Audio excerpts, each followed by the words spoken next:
रात का अंधेरा पुणे की गलियों पर धीरे धीरे उतर रहा है। ट्रैफिक कम हो चुका है, शॉप्स बंद हो रही हैं और सिटी के बीचों बीच एक ऐसी जगह खड़ी है जहां लोग आज भी रात के बाद रुकने से डरते हैं। शनिवार वाड़ा।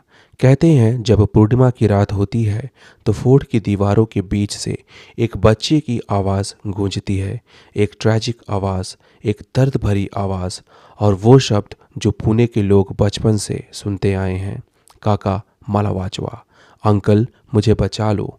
ये सिर्फ एक घोस्ट स्टोरी नहीं है, ये एक ऐसे महल की कहानी है जहाँ ताकत थी, बेट्रियल था, खून था और एक 17 साल के लड़के की हेल्पनेस थी।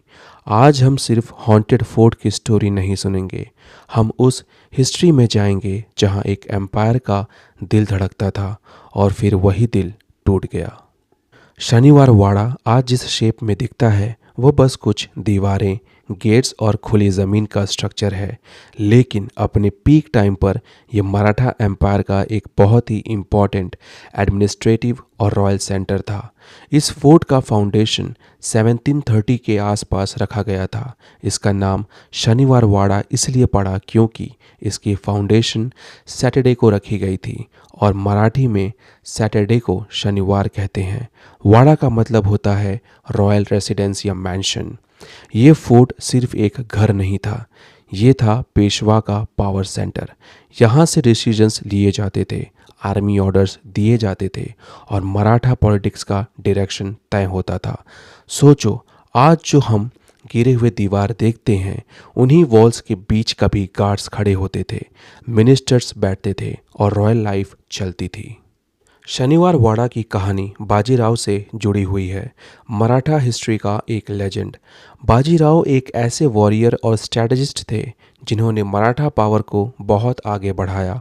उन्होंने पुणे को सिर्फ एक सिटी की तरह नहीं देखा, उन्होंने इसे अपना बेस बनाया और इस बेस के सेंटर में एक स्ट्रॉन्ग रॉयल पॉलिटिकल रेसिडेंस चाहिए था। इसीलिए शनिवार वाड़ा का कंस्ट्रक्शन शुरू हुआ। ये फोर्ट 7 फ्लोर्स का प्लान्ड पैलेस था। वुड, स्टोन, लाइम और ट्रेडिशनल मराठा आर्किटेक्चर का यूज़ हुआ। उस वक्त इस डिज़ाइन को काफ़ी ग्रैंड माना जाता था।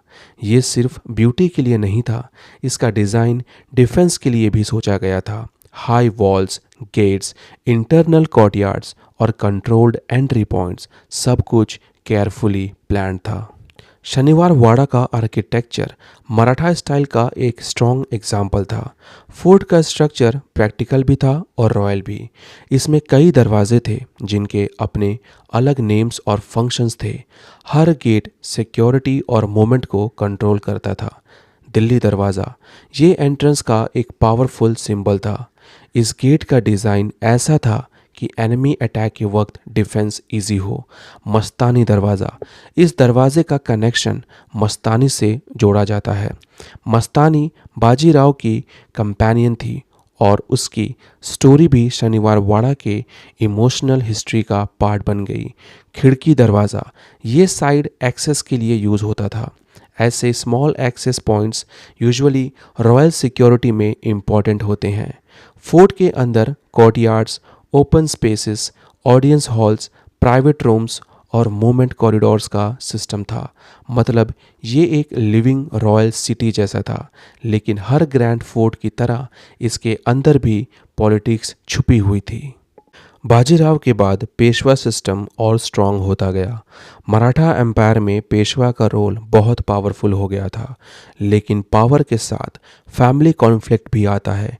पेशवा हाउस के अंदर राइवलरीज बढ़ने लगी। जो फोर्ट मराठा स्ट्रेंथ का सिंबल था, वही धीरे धीरे फैमिली टेंशन का सेंटर बन गया। पेशवा जनरेशन्स के बीच पावर ट्रांसफ़र सिर्फ एक फॉर्मल प्रोसेस नहीं था, उसमें इमोशन, ईगो, जेलेसी और फियर सब था।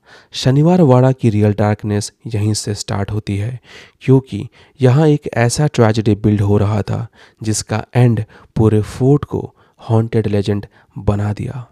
अब आते हैं शनिवार वाड़ा की सबसे ट्रैजिक चैप्टर पर, नारायण राव। नारायण राव पेशवा एक यंग रूलर थे।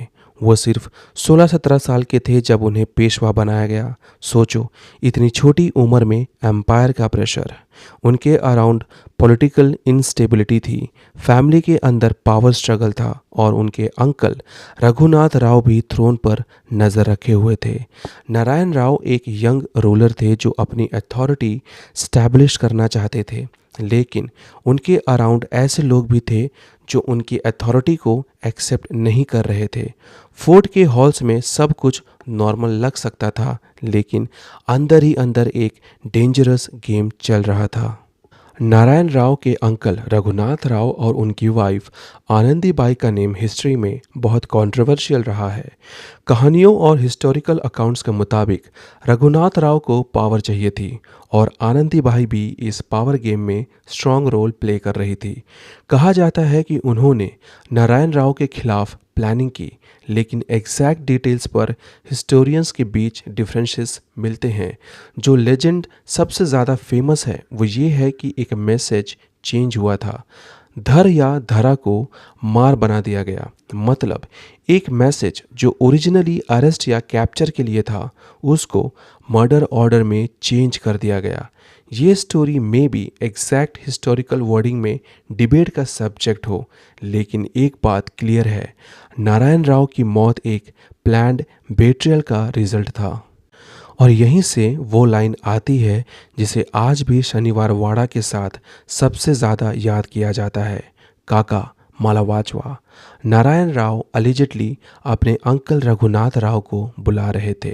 वो डर से भाग रहे थे, वो हेल्प मांग रहे थे और बचने की कोशिश कर रहे थे। इमेजिन करो, एक 17 साल का लड़का रॉयल पैलेस के कॉरिडोर्स में दौड़ रहा है और उसके मुंह से सिर्फ एक ही लाइन निकल रही है, अंकल मुझे बचा लो।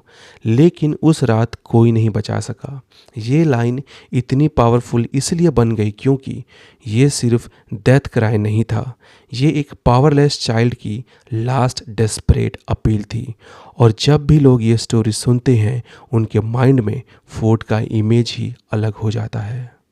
नारायण राव की मौत ब्रूटल थी। हिस्टोरियंस के अकॉर्डिंग उन्हें असैसिनेट किया गया। डिफरेंट अकाउंट्स में इस मर्डर का मेथड अलग तरीके से डिस्क्राइब होता है, लेकिन आउटकम क्लियर है, नारायण राव मर गए। उनकी डेथ ने पूरे पेशवा हाउस को हिलाकर रख दिया। शनिवार वाड़ा जो एक रॉयल रेसिडेंस था सडनली कॉन्स्पिरेसी और ब्लडशेड का सिंबल बन गया। इस एक इंसिडेंट ने फोर्ट की इमेज फॉरएवर चेंज कर दी।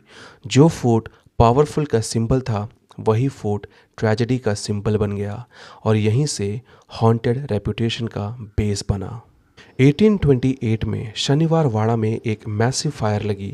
ये आग बहुत दिन तक चलती रही और फोर्ट के ऊपर वुडन पोर्शंस को डिस्ट्रॉय कर दिया। आज जो फोर्ट तुम देखते हो वो मोस्टली गिरा हुआ है क्योंकि उस आग ने ओरिजिनल स्ट्रक्चर का एक बहुत बड़ा पार्ट ख़त्म कर दिया। आग का एग्जैक्ट रीज़न कभी फुली क्लियर नहीं हुआ। कुछ लोग एक्सीडेंटल फायर बोलते हैं, कुछ लोग उसे इंटेंशनल डिस्ट्रक्शन के एंगल से भी देखते हैं, लेकिन फायर के बाद वाड़ा का रॉयल फॉर्म ऑलमोस्ट ख़त्म हो गया। बच गई तो सिर्फ वॉल्स, गेट्स और मेमोरीज, और कभी कभी वॉल्स ही सबसे ज़्यादा बोलती हैं। शनिवार वाड़ा की haunted reputation directly Narayan Rao की डेथ से जुड़ी है। कहानियों में आता है कि फुल मून नाइट पर या स्पेशल डेट्स पर उनकी आत्मा की आवाज़ सुनाई देती है। सबसे फेमस क्लेम है काका मालावाचवा। कुछ लोग कहते हैं कि उन्होंने ये आवाज़ फोर्ट के अंदर सुनी। कुछ गार्ड्स ने क्लेम किया कि रात को कॉरिडोर से बच्चे की आवाज़ आती है। कुछ टूरिस्ट ने भी स्ट्रेंज एनर्जी फील करने की बात कही। अब इसमें साइंटिफिक प्रूफ है या नहीं ये अलग बात है, लेकिन ये स्टोरी बहुत स्ट्रॉन्ग है और इंडिया के सुपरनैचुरल स्टोरी टेलिंग कल्चर में इस तरह की इमोशनल ट्रेजेडी वाली स्टोरीज बहुत फास्ट स्प्रेड होती है। शनिवार वाड़ा की ट्रेजेडी को समझने के लिए उस ज़माने की पॉलिटिकल इंस्टेबिलिटी को भी समझना पड़ता है। मराठा एम्पायर एक्सपांशन के फेज़ में था, ब्रिटिश प्रेशर बढ़ रहा था, इंटरनल फैमिली डिस्प्यूट्स भी चल रहे थे। ऐसे एनवायरनमेंट में पावर सिर्फ थ्रोन पर बैठने का नाम नहीं था। पावर का मतलब था अलायंस, ट्रस्ट, फियर लॉयल्टी और बेट्रियल।